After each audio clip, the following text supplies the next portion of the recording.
happy to have Manas today. A very brief introduction. Manas and his team. Um, uh, Manas is the co-founder of the Gurgaon Organic Farmers Market around 5.5 years ago. It's a market that connects about 12 to 20 farmers with about 500 families living in Gurgaon. The farmers are around Gurgaon. And I was quite amazed when I heard that in the last 5.5 years, not a single week was missed. So, every single week they've had this market. And this team has also been creatively stepping up and responding to the needs of today, connecting with community kitchens and so on. So you can so we look at the four questions of why are farmers markets the markets of the future? What has it taken for you to initiate and run one for so long and so consistently? And how are you connecting with farmers? How are you responding to today's times? And also, what does it mean to really start one in a small way? So, welcome Manas once again, and all of you. Over to you, Manas. Good afternoon, everybody. I'm just sharing my thoughts and my experiences. I don't claim to be comprehensive or complete in any way. Totally open to discussion, ideas, improving. I'm hoping to take back a lot more for me from this conversation. And I also see a lot of my friends whom I've met in the past so many years. So hello, everybody, whom I know and also whom I'm meeting for the first time. I'm very, very keen on the interaction part of this, the question and answer part of it, the conversation part of it. But to build the tempo and a little pitch, there's a small presentation. I want to quickly go to our what exactly do we all want? And if you ask me, I'll say very simply my requirement, my need, my want is that food which is nourishing, affordable and available, and which is also environment friendly, fair trade and socially just. That's my second need, but primarily for me, for myself, I want the food which is nourishing, affordable and available. And that I'm trying to speak for myself. I'm definitely speaking for myself, and I have a feeling that it kind of holds good for most of the people. But what is happening here is what we have settled for in the process while we've gone through the process of industrialization and IT booms and BPOs happening and cars being manufactured in the country, and we lost a connection with our villages, with our farmers. Our culture got lost into a system of convenience, taken over, catered to by the monster food industries. You know what I'm talking of, all the packaged food which is coming in, all the grains. Madhya Pradesh wheat is milled into flour and sold in Punjab. And Punjab, which is also one of the largest producer of wheat, exports all of it. Amazing. The process is being controlled by large conglomerates, corporates, government, railway, for that matter. I'm not saying right or wrong, but this is the scenario. There was a time when farmer was the entrepreneur, would decide what to grow, how to grow, whom to sell. Now it's just become a supplier to the system, and with very few options, you see. This I've kind of gathered. I would want this to be challenged, that large number of farmers, what is the status. The heavy logistics and infrastructure, basically are designed, the entire infrastructure is being designed to carry the cart of the produce from the farms to the mandis. and not to the local markets. They're designed for that. And they're not owned by the farmers. This is interesting that we don't have these things working for the people, but they're actually working for the these few people. Um, and I've been traveling, those who know me, very extensively. But very interesting sight I see, whether I was in Himachal Pradesh or I was in Bhopal or I was in Thrissur or in Bhubaneswar. All the fruit shops just look the same to me at all times. And for somehow India has apple and the same apple and same banana and same papaya and available across. And and very hard to find local food unless you can get into the go outside the city and some tribal areas. I got some very interesting journeys in the tribal areas to see the local markets. Um, Another story, or rather strange thing, is the farmer is unable to sell in the local market. Be it the plum farmer I met in Himachal, or he was also growing apples, or another farmer in Mukteshwar, or the coconut guy in Kolachi. They were all forced to sell to the mandi. And I also, this is what all I have gathered. Mostly, it's the sale is for the, especially for the smaller farmers, smaller growers. They have been selling at the farm gate and not to the end consumer, but actually to the middlemen who come and buy it from them. This is what we have settled for. Going further.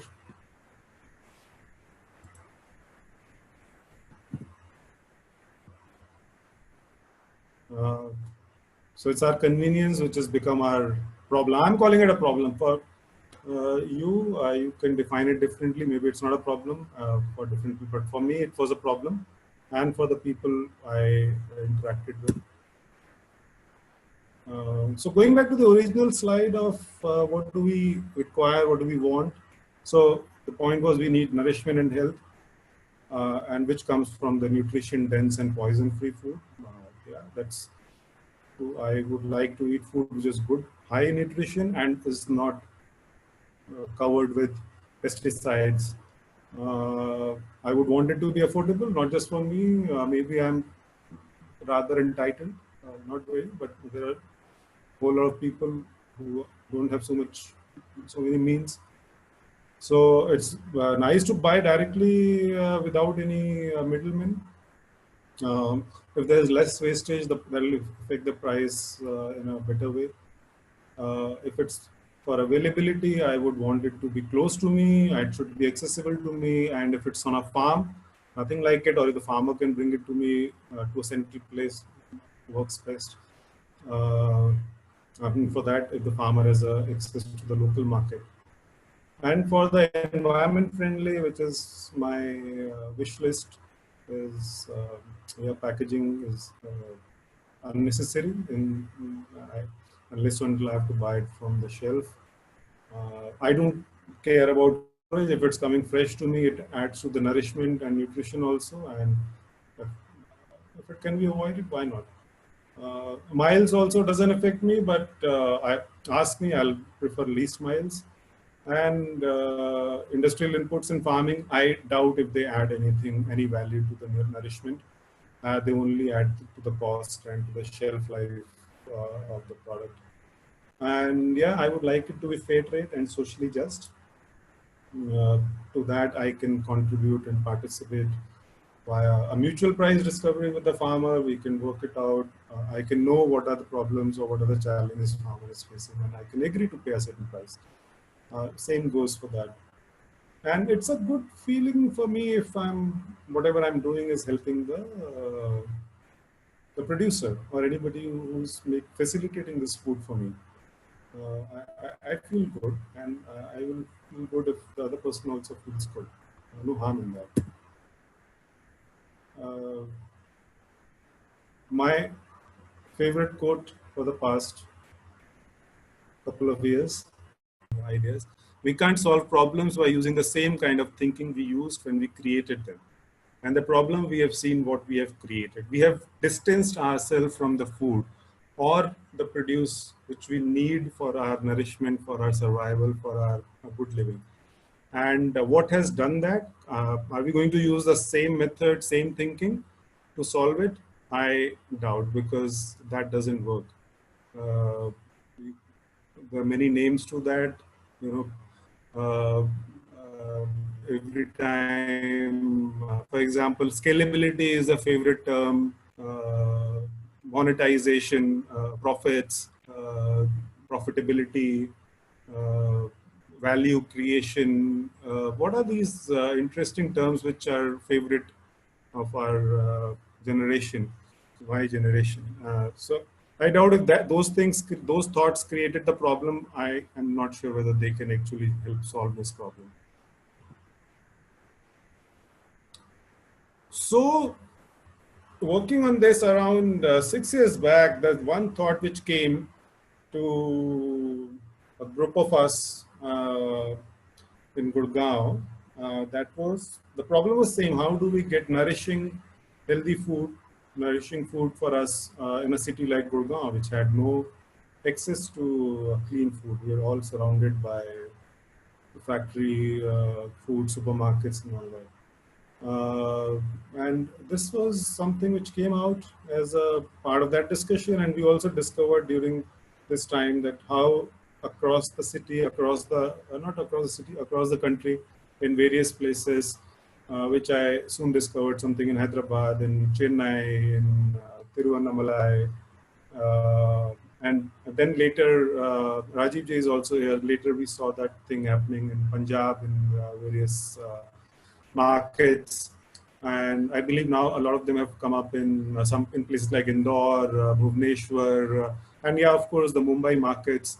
So in the past 5 or 6 years, we have seen a lot of these markets coming up. And what are they doing primarily? Knowingly, unknowingly, consciously, subconsciously, they're becoming platforms for the farmers to sell directly to the consumer. And in some way, to an extent, the price discovery is also happening. Especially, I know about the market I'm going to talk about. In that, definitely, there has been a lot of normalization on the price front. There's a lot of communication which happens in a farmer's market, not just in the urban farmer's market, what we have created, but I've seen, and you must have seen, in the local market, a lot of us visited in our childhood. There was a Ravi Bazaar or a Buddha Bazaar near my house, and we would know the farmer who's selling there. And there was a empathetic bond, and we understood a whole lot of, we knew each other, and the kids. As a kid, I would play with the kid who would sit on the, along with the father and the mother on the counter. So there was a connect there. And there was a constant feedback, which can happen in a farmer's market, from between the customer and the farmer, what to grow, what to produce, how to pack, how to bring. Of course, negligible food miles, because you're growing nearby. You anyway cut down onto the warehousing, the cold storages, the putting it in the crates, packing, shipping. These days we see even the farmers, they ship, interestingly, from faraway places into fancy cartons and send them to Gurgaon or other places. Directly they're coming from the farmers. But in a typical scenario, all this is not present. And there is a great possibility to be a zero waste market in a farmer's market, which is not possible, obviously, in a supermarket or in a large mandi-driven marketplace. So, as Sangeeta introduced you to me being one of the co-founders of Gurgaon Organic Farmers Market, what we in short call it GOFM, and it's known as GOFM in most places. It was 10 of us who got together. There were some of us worked in the space of nutrition, and some were vegans, some were recovering from diabetes and other chronic diseases. A couple of them were traders and the farmers. A couple of them were in the organic advocacy or in the policy making space. Uh, so stuff like that. So it was a pretty good bunch of people who got together to create this market. And that, in fact, I would like to uh, highlight also why the profile of such people was very helpful. So from the understanding of the trade, from understanding of the certification methods, understanding of the health, understanding of environment, understanding of the actual growing processes, actually being on the field, being practically involved. So this group brought up pretty diverse bandwidth with them. Uh, and they stayed on for almost a year. While after the market got established, people moved on, but they continue to come to the market, but from the active duties. We had a certain methodology. You can get in touch with me if any of you want to set up a market. We have a charter and we have other documents. I'll be very happy to support with all the processes to the extent I can. Another highlight, which is like, of course, we have never missed a date till the Corona lockdown happened. It was like, this we could not. I wish we could keep our market going.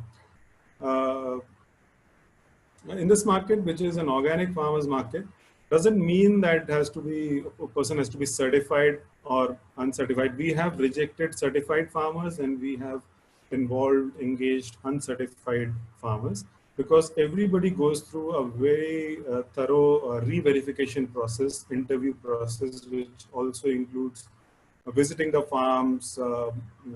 We take references, we interview, we have trick questions to ask. We ask farmers to video conference us and show us live videos also. Our customers are asked to go and visit the farm. Nobody is a permanent member in this market. Everybody is a temporary member, even if they have been around for the past 5 years. Stuff like that. So it's a very tight process which we follow. I think I would have this is put in the charter that this is the order of preference, because we may have limited space, which is the first preference is given to a local farmer. After that is the other farmer who's not a local. Local means, let's say, within 30-40 kilometer radius. Other farmer can be around 120 kilometer radius. Beyond that, we do not encourage. Then comes the local processors who are creating things out of the organic produce or the natural produce which they buy from these local farmers, or have other local sources which are not, let's say, part of the market, but they are able to help us verify those inputs. And then there are local aggregators, the small businesses, individuals who have started getting produce from outside. But all of this to the last mile is verified to the best of our capability. There's a farm. This market has a mandate of it being 100% food market. So leaving few instances of where somebody bringing non-food items and all that, but that too also coming from the sustainable space only. It's 70% fresh and we keep 30% processed. That is the mix which is available. We we wanted to make it a pajama chappal market basically. People should be just get up in the morning and come in and just get their vegetables and go. It's not like a hangout kind of a place for people. So there are 1 or 2 food stalls and all that, but people generally come and pack and go. Yeah, it's 100% plant-based market. We have not diluted that because it's not because some of us followed a vegan diet or veganism as a religion, but that's not the reason. But the environmental concern was the major reason that if the plant-based diet we can encourage. Why not? Because if people need meat and dairy and eggs and all, there are anyway plenty of other sources they can go to. And it is maintained like that, leaving a very sporadic here and there, people asking for it. It is stayed like that. And the recently, last year, uh, we have managed to go almost zero waste. That means no plastic is being used in packaging and in dispensing these goods. People all get their own bags and small bags, big bags. And some of the farmers, they keep paper bags if the customer is not bringing bags, bottles, jars, and containers. So, yeah, but there are, of course, some of them once in a while do bring a plastic bag or packing. But we are empathetic. We help find sources for packaging, and not at the cost of making it expensive for the customer as well as the farmer. So this is an ongoing journey, but our focus is entirely on being zero waste. What has kept it going? That was a question which I was asked, and it's an observation which was shared to me that it's difficult to keep the farmers market going. One I can share about why it has gone is, one is it's 100% volunteer run market. It's not, there's no profit to be generated by this market. That's a written mandate. Um, there is a constant enrollment. So people come and go, volunteers also, there is a burnout or they lose interest. Somebody would stay for a year or 6 months or 3 months, but we constantly keep engaging or enrolling new volunteers from the customers as well as from the vendor side. I have managed to stay this entire period. Probably I'm the one, me and there's another person who have stayed for the longest. But for the past 1 year, I managed to run it remotely. I've been traveling. I was not in Gurgaon, and it's the on-ground volunteers. All thanks to them, that the market has just gone on in its original spirit. Also, another thing is that we have a very defined charter. There is a total do's and don'ts for the market, and anybody can actually look at the charter, the consumer or the volunteers or the vendors, and can actually take care of any grievance, any problem what they're facing. Another constant focus is on customers. Are some of the customers are very enthusiastic, and we encourage them to do the quality checks rather than the volunteers only looking at product and produce and questioning ये कहाँ से आया या ये ऐसा क्यों है and all that. So customers also are totally enabled to ask these questions and bring it up. And we have had instances of where customers have actually brought out some very genuine issues, and that has helped build a lot of trust in the customer base, in the consumer base. There are a lot of people in Gurgaon who are not able to come to the market due to the distance, but they all know that this is the place to go to if they at all want to go to a market. This is a place to go to. At the same time, we also have encouraged the vendors to create their offline businesses. It's not that you can only come and sell in the GOFM. So they can share their phone numbers with the customers. They can create their own businesses. There's a lot of trading which happens between these farmers. So the farmer can come to the market and can also take order from another aggregator who comes to the market. And then there are aggregators who come to the market just visiting, and then they place orders with these farmers. So they not only sell in the GOFM, but they also sell throughout the week to different people, and which keeps their business actually running. So this is more like a place for a meeting. We have taken the pressure off the sales here. The cost for participation is like really low here. This is basically we try to get the venue for free or at a very low price. Right now there is the club where it is held. This is a third venue over the past 5.5 years. The club has certain costs which are genuine, so the club charges us that cost. The farmer pays us that cost, and they pay a little extra for any overhead expenses which we may incur, and there's a little kitty which is maintained. There's a financial assistance also given to the new farmers. If there's a small farmer, we know it's a single farmer. They are not a conglomerate. They're not a group. Sometimes they come as a group. A PGS group can come in. But then there's somebody like हमने grow किया तो उसे लौकी हो गई, well, just grew some brinjals and all that, and you know that at the end of it there won't be much sale also.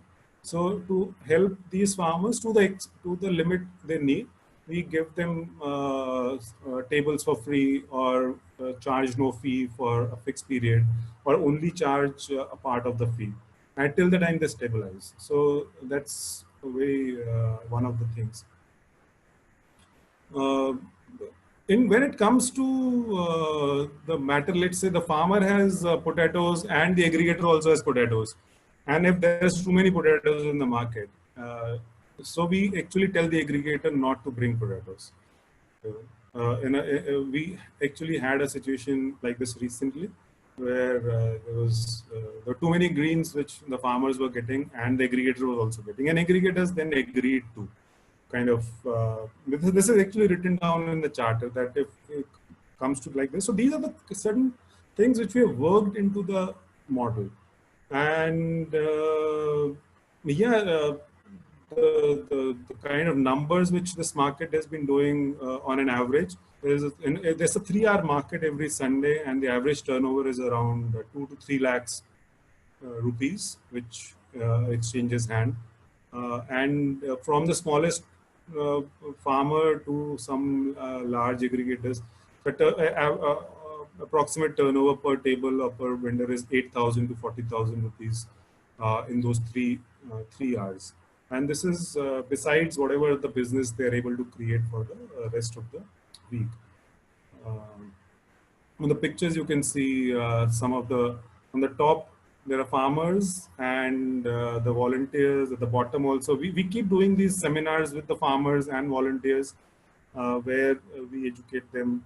Because any discussion over tea, we have, and in the center, we have this person, Prem Singh, who's very enthusiastic. He taught himself farming using YouTube. Amazing. He shows me YouTube videos about organic farming, and keeps sending me links.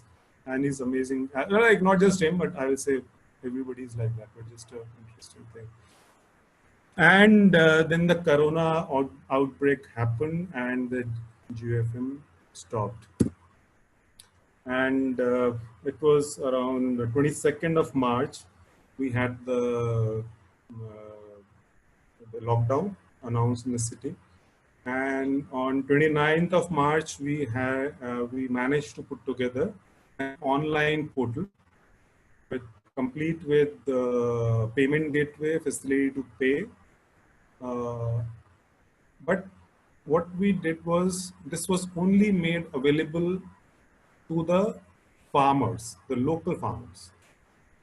In this, to join this, the mandate has been, I'll walk you through the website if I get the time. Or you can also visit the URL on your own, but let me just talk briefly about it.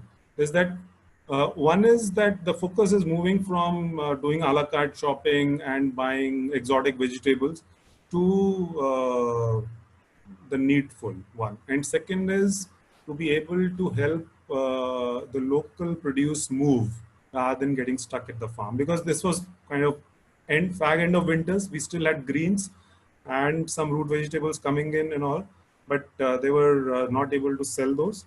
The idea was to sell everything. So we said, okay, let's just focus on making baskets, and the farmer produces the basket. You can go online and you see that actually they are being sold in the name of the farmer. It's not like the GFM online is saying, oh, we buy from the farmers. No, when you go there, you're actually buying directly from the farmers. And at GFM Online, we created this marketplace, online marketplace, which is to facilitate the transaction. And we are facilitating the transportation. So the farmer doesn't have to move from the farm to the consumer. But in the past few days, we have seen actually the farmers have been also delivering, because it was probably easier for them to deliver rather than pay the delivery charge and all that. So it's working out very beautifully. But we actually kept even people from Delhi to be ordering from here, because it's impossible to send produce outside. And there's a constant conversation on what is there in the farm, constantly upgrading the baskets. And the member farmers have managed to liquidate almost all their stocks, whatever is there on the.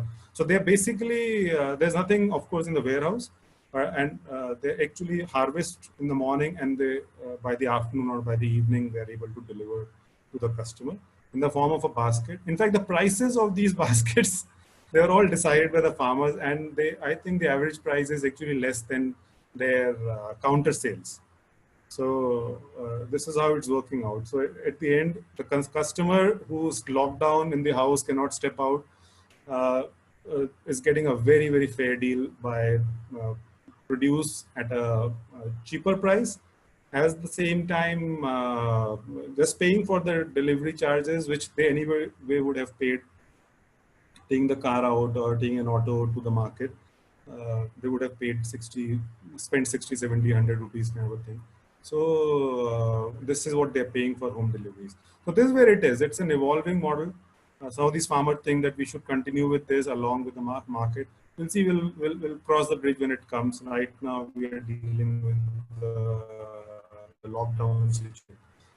Please visit the website whenever you have time, and you can get in touch with me with your questions and how this works. So next steps was some ideas for innovation on how do we facilitate a local economy.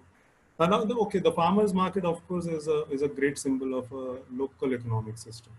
And local economy is nothing new here. We had this till few decades back for hundreds, thousands of years, and we just have kind of moved away from a local economic system. And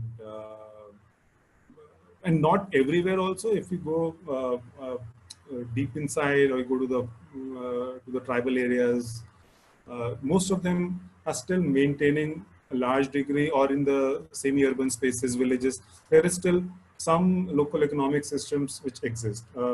Sadly, for the urban areas and urban spaces, urban cities, we have actually unconsciously, without knowing, moved out of a local economic system and have become part of a larger matrix of industrial food practices or conglomerates.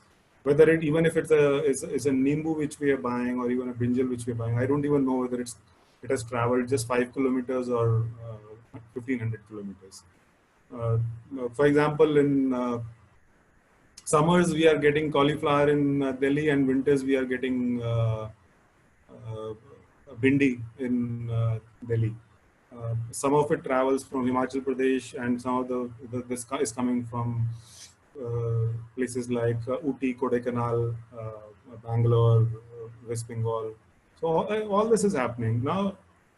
Of course, we have gone through that. What is the impact of such travel of food and commodities across the country, and what we can do sitting if we are coming from an urban, like if in Kheti Virasat Mission, they have a very interesting initiative, which is the kitchen gardening initiative, which they have in urban spaces as well as in the villages here, which is one of the very, very inspiring initiative we have here. One is that as a consumer, as a concerned citizen, or as a citizen, it is in my interest to support a traditional weekly market. Or if it was there and it's thinned out, like there's a Wazirabad market close to my house in Gurgaon. It's very interesting, but I would want to see more local farmers becoming part of it. What is happening there is these are nothing but basically buying from the mandi and bringing it here. But if when I go back to Mapusa in Goa, I see that in Mapusa also there are mandi vendors, but there are women who are bringing their produce from their villages. Now that is very beautiful to see, and to buy the local produce, the sags and the beans and the potatoes and tomatoes, whatever they're growing.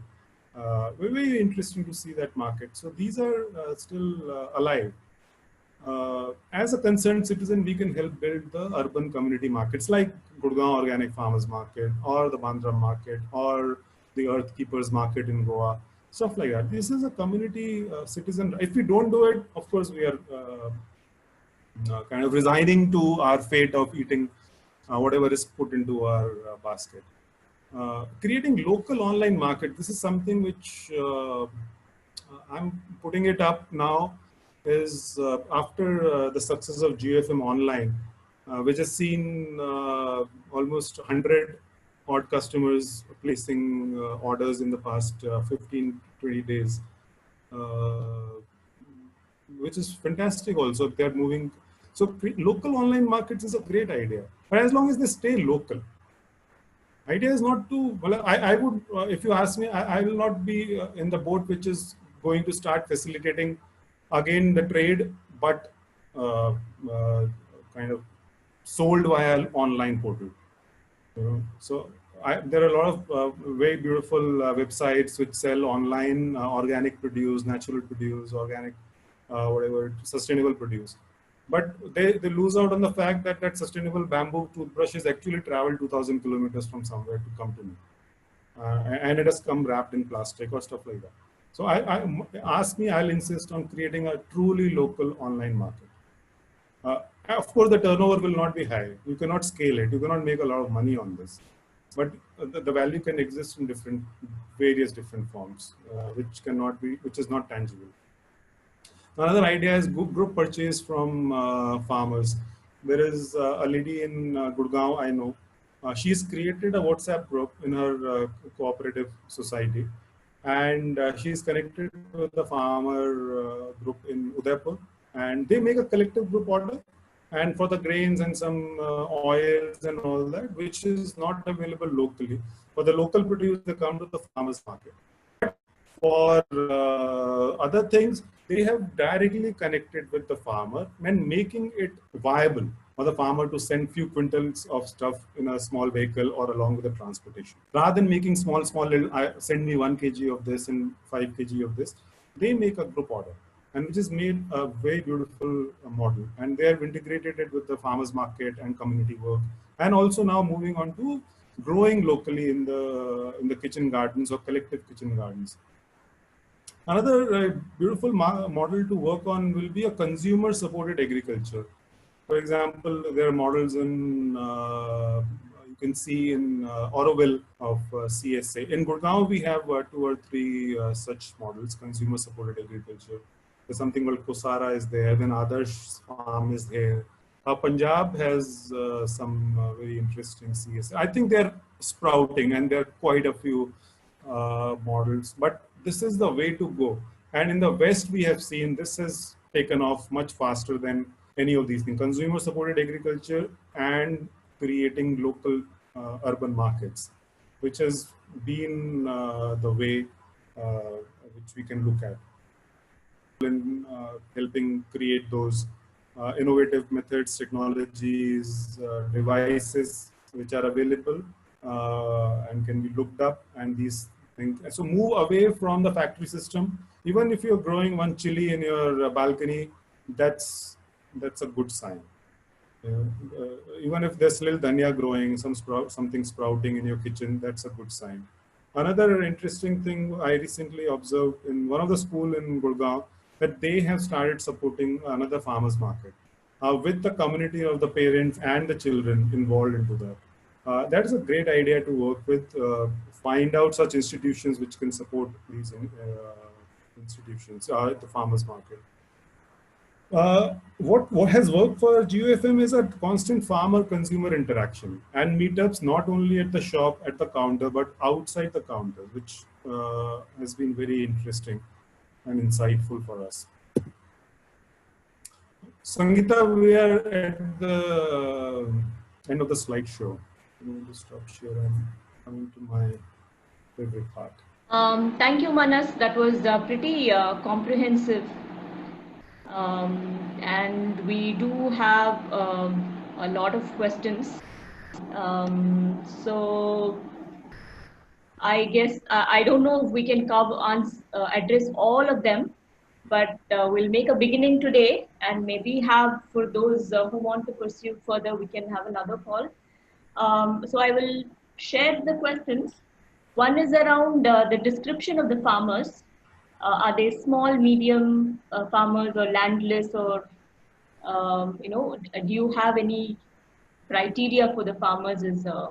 question. If you can quickly address that, we can move to the next one. At GOFM, we do not have a criteria or preference over whether it's landless or small or medium. All farmers are farmers. But by default, when we say by the land holding, it's a very large land holding is rare in this area. So we have come across farmers with 2 to 5 acres of land holding there.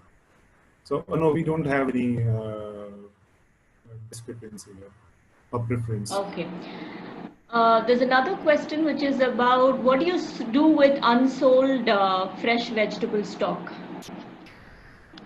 Very rarely it happens. Typically, all the stock gets sold almost 1 hour before the end time.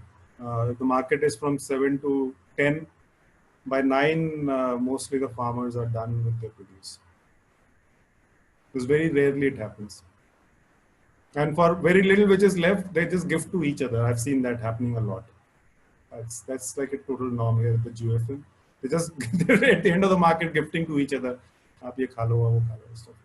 But very little produce or no producers left. So this farmers market helping people in the cities become more aware of the concerns and issues that farmers face. So is that something that happens through this interface is what I understand. Right, Vandana, you can type in your chat if there's something else. For one, I know that a lot of consumers visit the farmers also. I've seen people come back and say that we visited the farm on another weekend or something like that. That happens. I wish that they do a lot more of that. That is one part. There's a lot of interaction which happens between the primary producers and the consumers in the market. What people did not know, what is seasonal right now, what grows locally, what is only grown remotely. Now, most customers who come there, citizens who come there, they know this is local and this is not from the local market. This is the basic understanding which is good enough. If somebody has interest, they obviously delve deeper. A lot of them have actually moved to farming. That is a very good sign that some of the consumers, they start growing things, whether in the balconies or taken a patch of land with friends. A lot of these things have happened in the past 5 years. Yeah. Okay. There's a question from Ashish around pricing. So are lower income families able to afford the food here, or have you made any special provisions for them, like some kind of cross subsidizing? And yeah, is the food priced on average higher than mass markets that are not organic? It's a very common question, I think. Yeah. So as a pricing is obviously it's higher. Not that I would like it to be like that, but the farmers they have a way. One is that we do not dictate any pricing. If farmer needs help with how do I price it, then only me or somebody would kind of help them price it some better. But they have their eyes onto the market, how things are happening, what is the price at which the organic gets sold, or what's the price at which the normal gets sold. What doesn't happen is the fluctuation typically doesn't affect. Onion was 70 rupees a kg when at GOFM, when it was 40 rupees a kg outside, and it stayed 70, 80 rupees a kg when it became 120 rupees outside. So that is something which is an interesting observation. I constantly talk about forward pricing model and to totally take in account each and every aspect of their costs, which they do not, they typically won't incorporate. Whenever we have a discussion, and I also tell them what not to put into the cost. For example, don't put your land cost into your price of potatoes, right? Don't do that. But do put in your opportunity cost, or the cost of labor and the transportation. So the pricing is coming out to be higher than the normal price. That is one. And yes, it is still not affordable to a lower income group. There is no model of subsidy being created. But I've seen the farmers who come in and the staff of the club and the people who help. So they're actually minimum at least supporting the workers or the each other and the staff of the place where the market is set.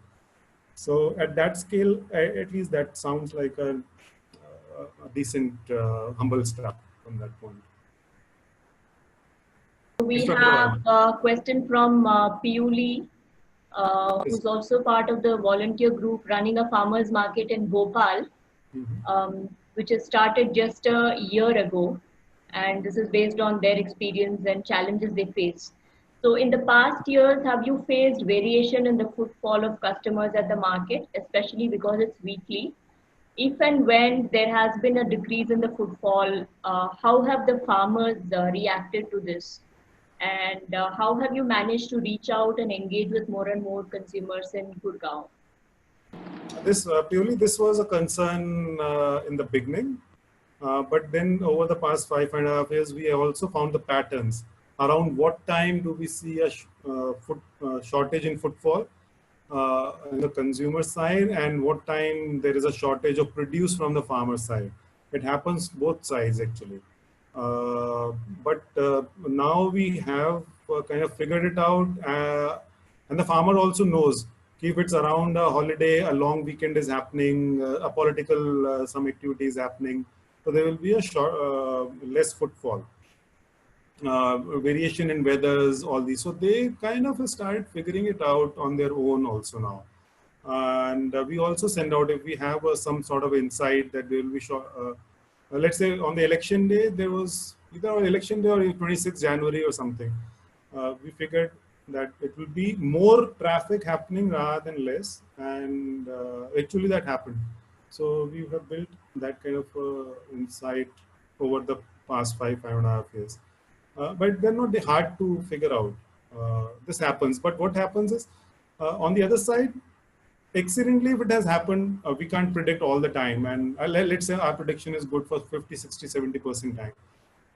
They go back with a little produce, and they either distribute it and they have other places to sell it to, or they also kind of take it in their stride that, okay, on another week we'll make more money and this week we are making less money. So they also average it out. It's not like a bad week is treated separately than a good week. So they look at monthly income kind of a thing, which anyway turns out to be positive for them. There's a question from Vandana again. What is the predicament of the farmers during the lockdown? Is there a possibility they might be able to sell on telas in Gurgaon? Tela is a push cart. That's not a possibility that's a remote possibility in Gurgaon. I see that especially in Gurgaon, where the farms are slightly away. And they've not done it. So unless we facilitate this Tela thing, the farms are at least 10 to 15 kilometers away from the city. So otherwise, in a smaller town, they're maybe 4-5 kilometers away from the city. It's possible they're not here. I don't see a reason, but why it can't be done. But viability wise, it's still difficult. But for the past 1 week, I'm also exploring 1 week 10 days, working with not organic farmers also, because they are also in the same plan. In fact, the organic farmers are in a much better position. I don't see anybody complaining about not being able to sell. That platform has existed for them, and they're making good money. But the problem is now also with the other farmers, and they are equally important. They have the same needs. So now we are also looking at facilitating that sale and making connects with the kitchens and the catering services in the city who are either distributing free meals or are into some sort of mass cooking. So one of is that kind of a connection being created for all kind of farmers, be it organic or regular chemical farmers. But coming back to the Tela point, I see it's a possibility in a smaller place. I would love to see that happen. Gurgaon, I don't see. But yeah, Tela sales are happening. Where the mandi is open, we are getting fruit and vegetables from Maharashtra and other places, and that is being sold on the Telas. So there's a question from Shubhi, who's one of whose friends started a farmers market in their hometown. after some time, the farmers started using the chemicals. So started with organic and then started using chemicals. So there's been difficulty in keeping a check. So how do you engage with the farmers to produce organically? Is you already explained that you have volunteers and consumers. I mean, also going and visiting and continuing to be in touch with them. Is there anything more to be added to answer this question, or this is the thing? So, Continuously being in touch. there was an instance of where a farmer was found, and we kind of created. So it was dealt with dignity and without making a ruckus about it. But one is that we have a provision of a random sample check, which everybody is agreed to. So the contract which the farmer signs with the GFM is that their sample can be tested anytime by anybody, and they have to bear the cost if it turns out to be chemical and debarred from the market, which is a huge penalty, like the loss of 20,000 rupees a week or 15,000 rupees a week, which is like 60, 80,000 rupees kind of a gross income, just by cheating is not done. And there was a case where one aggregator was, who was one of the larger ones, was caught and debarred from coming. There's a big penalty. So I don't want penalties to be working on the farmer's mind, but the incentive is so high to stay clean that they don't want to do this. Plus, this constant visiting, questioning, everything goes on there. That's the way.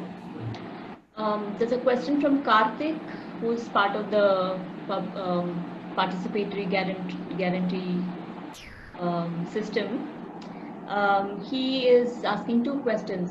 How is the competition with other organic retailers? Why would consumers prefer to come here once a week rather than go to a store which is open throughout the day? Is one question. Oh, so one is there's no competition. I want 100 farmers markets and stores to open in the city. That will serve that will answer automatically the question of Ashish also, by bringing the prices down. So this market has no competition with that. There's some people who want to come here because they can buy directly from the farmer here. You can actually come face to face, see that friendly person, talk to them, hand pick these things. And in terms of pricing, they are, I think, lower. And GFM market prices are lower than the typical store prices. And of course, the freshness is the total deal maker here. The produce is really fresh in the farmers market. There's another question about inventory. So, do you have any kind of inventory where farmers, fill in data about what they have and things like that for consumers to know and for you to plan, or is it just like whatever they bring on in a certain week is what you have? We are constantly farmers to. It is about the website. Explain your question better. Yeah, it's about the website that you started in like 1 or 2 weeks back. It's only about that, not about the previous ones. Karthik is part of a team that has started, I don't know, by himself or a small team that have started a website that facilitates farmers to, update their inventory so that consumers know or retailers know what is available with who. So I think it's coming from that. Okay. On the website side, the website is there's a constant. Whoever is there on GFM online, not many farmers are there right now, but it's good enough. But at the moment they run out of their beetroot, they call we over with the beetroot. Just remove it from the website and from the basket. I want to give a replacement of radish maybe, or I'll do some more tomatoes there or something. There's a constant dialogue right now going on the baskets there. And the inventory management is right now fairly manual on the website. Farmer doesn't have the interface, but also looking at that option of creating it, But again, it's becomes a scale thing right now. When we'll cross the bridge when it comes. Right now we are small, so I don't want to act big right now. So keep it very simple. There is a question about from Amitabh. Whatever you and many like you are doing is great, but we can't wish industrial food production away. Are these small communities, do they see themselves changing the mindset of the consumers of their own? Or would they consider working closely with industrial producers and creating a bigger impact? Before I pass it on to you, I guess you addressed it through your slide with Einstein's quote that you can't really address the create a solution with the same mindset. But if you have some more thoughts to share, then you can do that. Yeah, I think it's all in the mind. I don't think I need the crutches of the industrial food. If I have ample of my local food available, it's not a big deal anyway. It's like if I want to make, if I'm eating simple food of like I'm talking, I can only talk for myself, right? Whatever my food needs are for the past few years and most of the time of the year, I managed to fulfill all of them with the local suppliers, local producers, local farmers. I've eaten what is there available rather than trying to say, I want to eat something which is not available. And then I'll have to rely on to the thing. So this change has come within. That is, I'm talking of myself. And there are times when I have to eat or I want to eat something which requires the industrial change. But I also at the same time know that this is a smaller gap to fill. It's not an impossible gap to fill. It's not even a difficult gap to fill. It's all change has to begin from within how we eat, what we eat, observation, observing our own lifestyle and pattern, and a sort of a little inclination towards all of these my needs, whether to do with nutrition. I'll say my nutrition, eating clean food, to eat nourishing food for a healthy life is my primary requirement. Right? If I can fulfill it locally, why do I have to go outside? What are the innovative solutions I can find? So I don't personally ask me, I don't even recognize the existence of the industrial food system as critical or as mandatory. It's just there. It's like the big dinosaur, but I can walk through between the feet of that legs of that dinosaur. Okay. So you choose to ignore and do your own thing, create your own path. Yeah, I think that in the farmers market also, the farmers are doing it, I'm doing it. And actually, if you go out and see, maybe 60% of people of this country are actually doing it. It's like the people, when I was sitting in the city and I was away from this system, I would not recognize it and I will find it very scary to do anything like that. But when I move out and when I go out out of the city and town, the moment I step out, I see that everybody is actually doing it to some large extent or partially that living that kind of life. And this monster is very, if we all get together, put our mind, it's not hard to get out of it. So there is a question from Shweta who wants to know a little more about the current scenario of farmers and what will be the market scenario post-COVID. I can say one thing, that's the key to this, is the farmer has today become a supplier to the supply chain. It's just one cog, and it's the most neglected cog in the supply chain. If I say that, I'll not be wrong. But the farmer has to go back to being an entrepreneur. And an entrepreneur has to innovate. Entrepreneur has to take risk. Entrepreneur has to put the stakes, put the money, put the value in the right places. From puntering, from gambling, from being driven by the market messaging or advertising, or if maybe there's a mafia working out there, they have to move out of that. And the people who have moved out, even if they're small numbers, they actually managed to do well. And they are real good examples which one can take that, if we be the entrepreneurs, if we take our business our farming into our hand, put actual effort into it, be motivated to do it. There is no way the farmer will stay in the same plight or in the bad situation. Like the investment is happening on creating entrepreneurs in the IT or in manufacturing or in services. If the impetus is on creating entrepreneurship in the land and creating value out of the land and creating whether to figure out what crops to grow where, proper weather insights or research onto that side, mapping of consumer needs with the local production. So there's a lot of work to be done. The agri-tech companies can come in, the farmers can become entrepreneurs, not just as a growing entrepreneurs, but also in the services which can facilitate it. Why this cannot be done? And if your impetus is on the local systems, which we say if the value actually sits in creating local systems, I do not want another movement towards, okay, the farmer is becoming an entrepreneur, but to sell 1,000 miles away. Okay, you sell 1,000 miles away, but you know what to sell locally and what you can sell 1,000 miles away.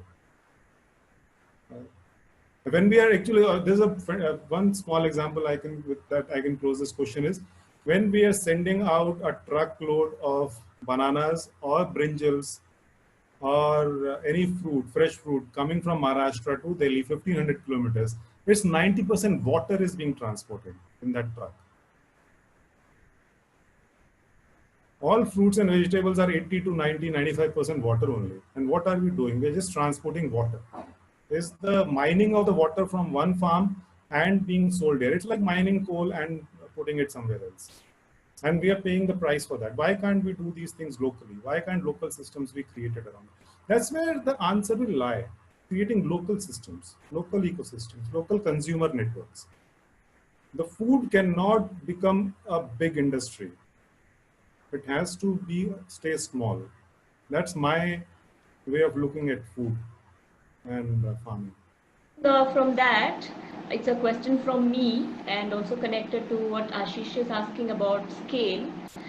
In your presentation, you talked about aggregators. So could you talk a little bit more about the nature of this aggregation, the role of the aggregators, the scale of the aggregation, and what exactly is their role in the larger system that you are talking about? And the Ashish question is, the problem is when it starts getting to some scale, aggregated, the monster does hit back with the state fully supporting it. So if you can talk a little bit about this, about the aggregators. So aggregator in the GeoFM context is, let's say, there's a PGS group, and there are 15 farmers in that PGS group. And there's one person who brings the produce from these 15 farmers to the farmers market, instead of all 15 showing up at the thing. And collectively they have, somebody has mustard oil, somebody has mustard as a seed, somebody has rice, and the works. So that is one kind of aggregator. Another aggregator is a local shop owner, who owns a shop, an organic store in Gurgaon, and on Sunday brings whatever produce he's collected from across the country, some bottles of different things, and they put it up on the table. So these becomes the fineries, and so bring some sort of variety to the farmers market.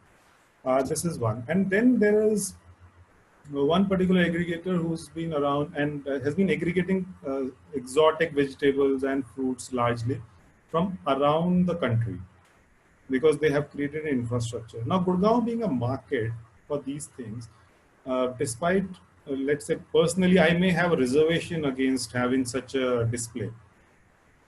But as a charter, it doesn't disallow them. But at the same time, we are encouraging the local farmers to be able to produce those things, and which has happened.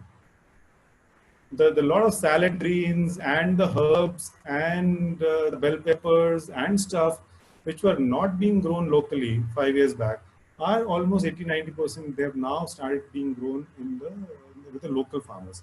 So while that aggregator is still there, he has we have tried to strengthen the local farmer rather than trying to push that person down. So there's a healthy sense of competition there. And it's a going journey. It's like just the beginning of it, we can say. सबसे पहले तो मैं थोड़ा सा ये favour चाहूंगा कि जो प्राइसिंग है, जो फार्मर्स, एक्चुअली मैंने लोकल मार्केट, ऑर्गेनिक मार्केट देखी है, विजिट करी है, तो वो वहाँ पे प्राइसिंग बहुत ज्यादा है. जो लोकल, हम चाह रहे हैं कि जो लोअर इनकम ग्रुप है उनके लिए भी ये प्राइस फ्रेंडली हो. मान लीजिए कोई आलू है, पोटैटो 3 रुपये केजी है, पर रिटेल मार्केट में 20 रुपये केजी बिक रहा है. तो मैं फार्मर को ये समझा रहा हूँ, भाई साहब आप भी जो रेट है, आपकी जो प्राइसिंग है, आप 15 रुपये केजी क्यों नहीं रख रहे? आपकी प्राइसिंग एंड कंज्यूमर को कोई विन विन सिचुएशन हम रखें, फार्मर भी उसमें खूब कमाए और जो एंड कंज्यूमर है उसको भी प्राइस बिल्कुल मार्केट फ्रेंडली हो या थोड़ा सा उससे कम प्राइसिंग में हो. दूसरा, न्यूजीलैंड के बारे में मैंने पढ़ा है, 1,10,000 करोड़ रुपए की सब्जियां, फ्रूट एक्सपोर्ट कर रहा है वो, 1,10,000 करोड़ रुपए की ऑर्गेनिक प्रोड्यूस. मैं ये चाह रहा हूँ पूरा इंडिया सिर्फ ऑर्गेनिक फार्मिंग में ही हम क्यों नहीं आ सकते हैं टोटल? यदि फार्मर भी थोड़ा सा अपना कंसर्न ये रखें कि जो मीडिएटर को इतना पैसे थे, 1 रुपए किलो वाली चीज 10 रुपए किलो में अल्टीमेटली मार्केट बिक रही है. हम लोग जो मीडिएट कर रहे हैं, हम मीडिएटर भी हम थोड़ा सा अपना मार्जिन रखें. हम अपनी चीज कोई 10 रुपए केजी आती है, हम 30 रुपए केजी भी बेचना चाह रहे हैं. हम ये प्लेटफॉर्म हम अच्छे से क्यों नहीं यूज कर पा रहे हैं? इस प्लेटफॉर्म को ऐसा यूज करें जो फार्मर है वो मार्केट जो ऑलरेडी रिटेल प्राइसिंग चल रही है उसी प्राइसिंग में वो प्रोडक्ट वो अवेलेबल कराए. और दूसरा, इंडिया जो है ये इंटरनेशनल लेवल पे जो फार्मर 1200 रुपया फैमिली इनकम जिसकी उनकी हो रही है मंथली इनकम, हम उनका जो जब तक सारा इंडिया जो बेस्ड है, एग्रीकल्चर बेस्ड है, इंडिया इससे इस सिचुएशन से बाहर आ सकता है यदि सिर्फ फार्मर और हम लोग जो मिडिल मैन है थोड़ा सा यदि ये प्राइस पॉकेट फ्रेंडली यदि हम कर दें और टोटल ऑर्गेनिक प्रोड्यूस पे ही, ताकि जो हम पैसे जितनी मर्जी हम इंश्योरेंस करवा लें, हेल्थ इंश्योरेंस में जितना मर्जी पैसा खर्च लें, अल्टीमेटली हमारा एक मेंबर चले जाता है. बैंक में चाहे 2 करोड़ रुपया भी पड़ा हो, यदि घर में एक बंदे को भी कैंसर हो गया तो 2 करोड़ भी खत्म हो जाना और बैंक से लोन अलग से लेना पड़ना है. तो लोगों को हमें जो ये प्रोड्यूस है, ये हमें थोड़ा हेल्दी फूड की तरफ हमें जाना चाहिए. ये हमें इसको, हमें ये जो फूड है एज मेडिसिन हम लें इसको, और फार्मर को ये रिटेल में जो है मार्केट प्राइस फ्रेंडली होना चाहिए. और इंटरनेशनल 206 कंट्री है पूरे वर्ल्ड में, तो इसको देखते हुए हम इसको क्यों ना हम ये इसको इस तरीके से देखें. What Mr. Agarwal is saying, वो जो भी कह रहे हैं वो एक तो उसमें काफी चीजों के साथ में मैं एग्री करता हूँ, ज्यादातर चीजों के साथ एग्री करता हूँ, बल्कि डिसएग्री तो शायद किसी में भी नहीं करता. और दूसरी बात, उसमें कोई क्वेश्चन नहीं था, तो आई थिंक आई एग्री कि जो कह रहे हैं बिल्कुल ऐसा होना चाहिए.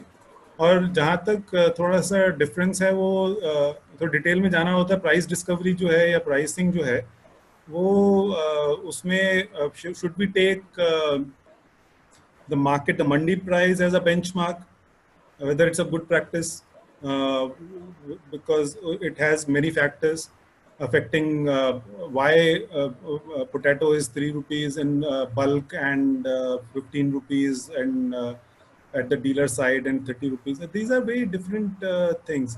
And at the organic or the natural, at the farmer to consumer model, it's direct. Right, and so it's also possible to explore with the farmer ki why are you charging so much.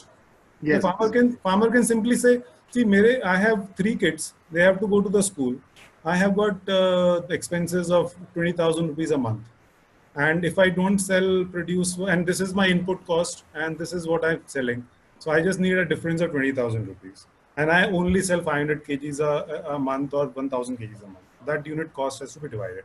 I cannot for that matter, I'll recommend nobody should be able to contest that as a need. If somebody is growing, they have a minimum requirement. They have a right to live the same standard which any average human being is entitled to in this country.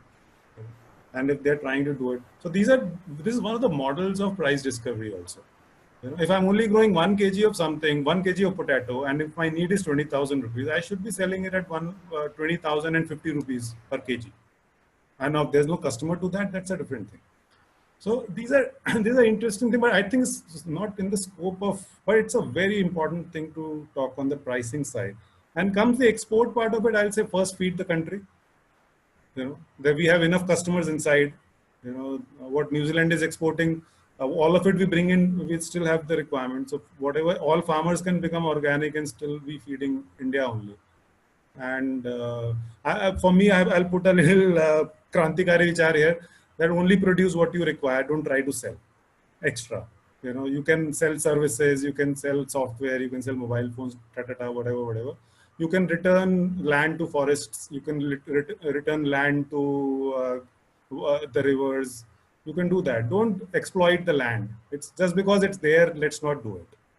You know, I want to see more forests in the country. I want to see more clean rivers in the country. Just because we have it doesn't mean that we should be doing it. And why New Zealand is doing it, it's their decision. इसमें मैं एक और चीज बताऊंगी कि it's on a general scale. I think अब हम लोग को ये भी समझ आ रहा है कि हमें ज़रूरत और चाह के बीच में अब आइडेंटिफाई करना है. अब आपको अपनी ज़रूरत पूरी करनी है और उस हिसाब से आपको प्राइसिंग करनी है, तो कौन रोक सकता है आपको. और आपकी चाह है कि आप आपके प्रोडक्ट को ऐसे प्राइस में बेचो क्योंकि आपके पास आपकी वांट्स ज़्यादा हैं, तो फिर आपको वो मार्केट फिगर आउट करना पड़ेगा. और ये I think it goes for any format of product, be it farm or non-farm products.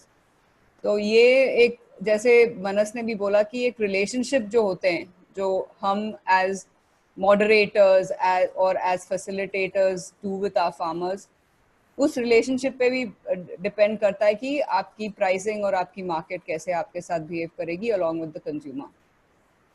तो correct me if I'm wrong, Manas, but that's what I understand. I totally believe that if we leave the market to work on its own, yeah, it finds a balance. उसमें equilibrium आ जाता है. It can sell potato for 20,000 rupees a kg. If it can sell for 3, it will sell for 3. If it needs to sell at 30, it will sell at 30. There's no way. If unnecessarily, if there is an outside pressure onto the pricing, बिल्कुल, then it gets skewed. But if we are able to create an environment which is healthy and safe for the farmer and consumer, which is being created through these farmers markets, local initiatives, ESAs, growing your own food, kind of a thing, more cohesive, systems, not just farming. You should not just be farming like, let's say, in a local ecosystem. Like, there are a lot of other things. Barters start coming back, sharing of resources, knowledge, wisdom. Why the child has to go and pay, go to school and pay fee if the education can happen for free in the community. Stuff like that. Costs are coming down, and you share locally. That's what. These are the local systems. Like when I sleep, I dream like these. Great. Thank you, Manas. It's 4:37. Thank you. That was a really interesting, quite a comprehensive sharing. And in the process, I think we're discovering many people who are also participants who have their own farmers markets. There's a message from someone called Nikhil, who is who's written up some interesting ideas on pricing and would like to share with everyone. It'll be great if some of you who are already engaged in some initiative in your hometown, you can turn on your video now that we're just closing, so we can see each other before we leave. Please email to aevsangam@gmail.com. Sorry, we've not been able to hear all of you speak.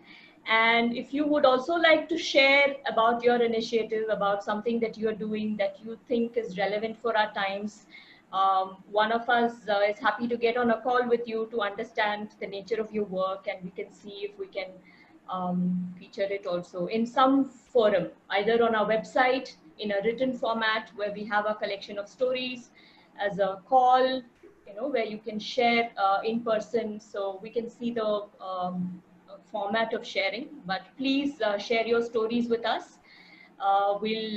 It is AEV Sangam. It's on the poster if you've seen the poster. aevsangam@gmail.com, and so we can stay connected. Yeah. Okay. Great. So thank you all for being there, and hope to see you guys in our next session. Thanks a ton, Manas. I think there's lots that we learned. And yeah, and we hope to see you in our other sessions now. Definitely. Okay, good. So shall we start saying bye and leaving the meeting? In case, quickly now on the Okay. chat Yeah. window, in case somebody wants to connect with you. Yeah. Bye. See you guys. Okay, stay Bye. safe. Stay Bye. safe. Bye. Bye. My Bye. email ID is there in the chat, and I can be reached out on my email. And if Perfect. you want my phone number, just ask for it. And we Perfect. can, and all, Thank you. everything, yeah, can talk. Thanks. Right. Thanks. Thank you. Eat fresh vegetables. Bye. Thank you.